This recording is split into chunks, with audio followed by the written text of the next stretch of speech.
All right, everybody move up. You see these pillars right here? Use it as like an imaginary line. You don't want to go past that. You know what I mean? I'm going to give a shout out to A, Nadia. This is a special day. It really is. We were in like kind of a group chat, most of the bands this week, and you know, I declared that this was going to be a big day for all of us, and I stayed true to that. I think it's been an awesome day, a huge spotlight on Missouri hardcore, which is really important. I've never been a part of anything like this before, in terms of like, you know, beyond just like our scene in Kansas City, and getting people from all over and bands from all over here to shine some light. I mean, every fucking band tonight has been incredible. And I take a look back. I've talked to a few people tonight. I've been going to shows and part of hardcore for a little bit. And you know, Springfield's an interesting town. It's an interesting city, I think, historically, in terms of like hardcore. You know, when I speak to it, it's really like the past like 15 years. But you know, it's a scene that I feel like some of the guys some were here tonight that kind of like really, I feel like, paved the way for kind of a lot of what you see today. You know, just really hustling, just trying to sell in Springfield. You know, getting bands to come and play this place that, you know, mostly would go to bigger cities. You know, I was booking shows, hey, you put us on a show in Kansas City, and, you know, I think whenever we had the opportunity to come down and share the love back, we always wanted to. And, you know, at this point, it's been, I don't know, 7 years since we played Springfield. I can't remember. It's been a while. But then even to, like, the new scene that is here today, I think, like, really just putting Springfield on your back, taking it with you everywhere you go. And I think that goes for Missouri. I think it goes for all of our scenes. You know, I think we leave our cities, we leave our towns. Like myself, I take Kansas City with me. I ride for my team. I ride for my boys, just like I know you guys ride for yours. So from Bald Knobber to Sangre Demonio, old school to the new school, this is for you, we're Spine.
This will be 30 songs in 10 minutes.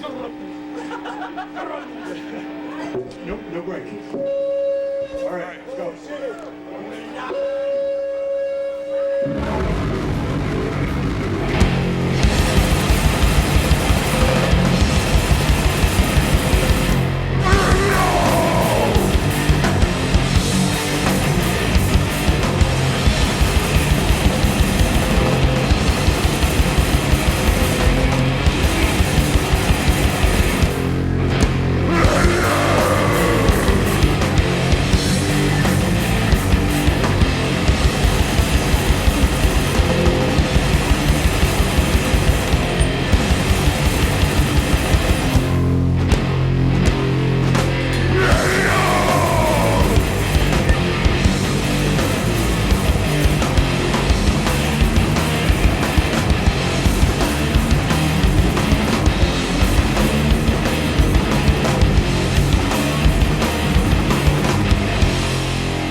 donde el pasado se convirtió en un delito, pero además de eso nos hemos quedado sin futuro.